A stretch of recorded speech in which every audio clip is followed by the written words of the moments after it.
আস্তে আস্তে আস্তে চুলা চলে গেল। দেখ কি করছু, না থাকে তাই কি হয়েছে?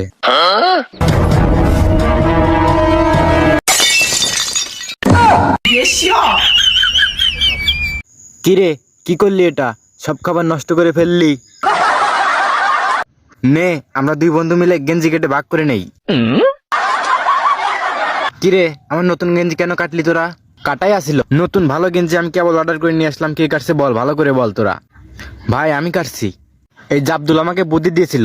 না না ভাই, ও নিজেই কাটছে এই গেঞ্জি। ভালো করে আপনি দেখেন, ওর কাছ থেকে শোনেন। তুই কাটছু?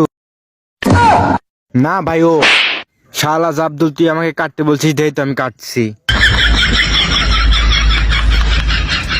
কালকে আমি এখানে মাছ ধরা জের পেতেছিলাম, দেখি তো কত মাছ পড়েছে। এ রে রে রে, কপাল আমার খুলে গেছে না, অনেক মাছ পড়ছে। মাছগুলো বিক্রি করে অনেক টাকা পাবো। ভাই আমাদের খাবার কিরকম হয়েছে আপনাদের কাছে? ধ্যাৎ ভাই, এটা কোনো খাবার হলো? কি খাবার রান্না করছেন আপনারা? অখাদ্য কোথাকার, খাওয়া যায় না কিছুই। চল ভিতরে, তোকে আজকে বানাবো। কিরে বন্ধু, তুই দুধ খাবার দিয়ে আমার নাকি থুয়ে দিছু। কিরে বন্ধু, তুই এটা কি করলি?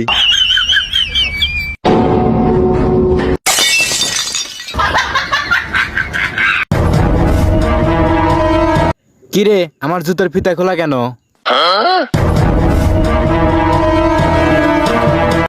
মাত্রই গন্তব্যস্থলে পৌঁছালাম। কিরে জাবদুল কোথায় গেল আবার? আমি না ওরে গাড়ির কেবল তুললাম। জাবদুলের না জামার সুতো বেজে আছে গাড়ির সাথে, দেখি তো কোথায় আছে। দেখ, তুই আমার 2000 টাকা দামের মদের বোতল আর জামা ছিঁড়ে কি করেছিস? চল তোর আজকে খবর আছে।